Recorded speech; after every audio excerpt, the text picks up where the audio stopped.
শেষ হয়েছে, আপিলের হিয়ারিং শেষ হয়েছে। এই মামলাটা 2007 সালে তাকে সাজা দেওয়া হয়েছিল।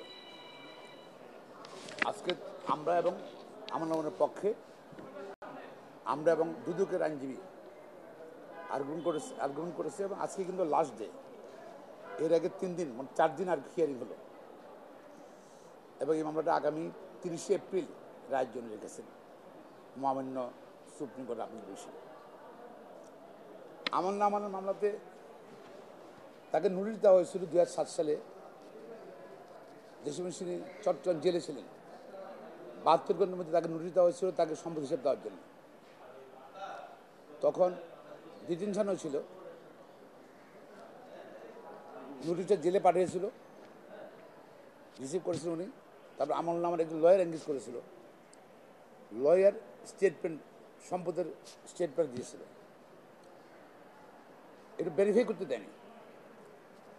যেহেতু পারমানেন্ট স্যার জিতেনুর সঙ্গে দেখা করা যায় না, স্টেটমেন্টটা ভেরিফাই করতেও তাকে সুযোগ দেওয়া হয়নি।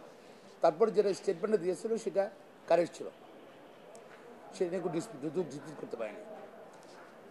তো তাকে বলা হয়েছে যে দাম দেখিয়েছে সম্পদের দাম না, যে দাম ইনকাম ট্যাক্স ফাইলে দেখিয়েছে সেখান থেকে সম্পদের ভ্যালু বেশি। এই জন্য সুতরাং তাকে দুর্নীতি কমিশন আইনে 26 ধারা এবং 7 ধারা 2 ধারায় কিন্তু তাকে সাজা দিয়েছিল, তাকে এবং তার ওয়াইফকে দিল 3 বছর।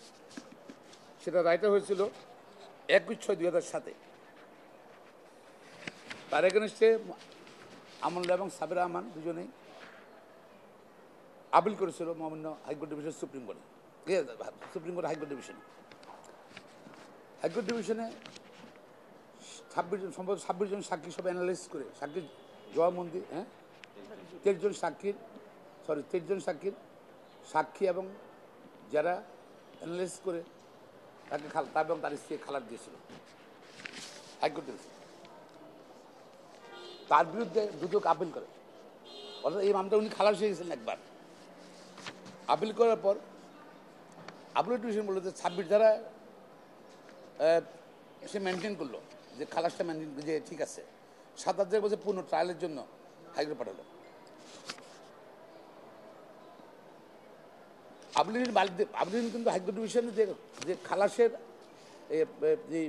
আদেশ ছিল 26 ধারায়, দুর্নীতি কমিশনের সেকশন 26-এর ওটা বল লাগলো আপিল ডিভিশন, হাইকোর্ট ডিভিশন রায়টা বল লাগলো। 7 ধারায় যে সাত দিয়েছিল সেটা বাতিল করে, খালাস দিয়েছিল সেটা বাতিল করে পুনঃ ট্রায়ালের জন্য দিল high court division. Appeal division despite appeal division judgment আছে, অর্ডার, সেটা না করে, অনার না করে তাকে এবং তার স্ত্রীকে আবার তাকে 26 ধারায় সাজা দিল। দেখেন কী অবস্থা ছিল আমাদের সুপ্রিম কোর্ট, হাইকোর্ট ডিভিশন।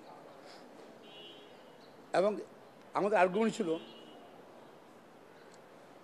যে 27 বছর থেকে তার কাছে সম্পত্তি হিসাব চেয়েছিল, সেসবই কিন্তু ভ্যালুর কথা বলা হয়নি আইনে। কারণ ফেব্রুয়ারি মাসে কোনো রুলস আসেনি, অ্যান্টি কারেকশন রুলস আসেনি।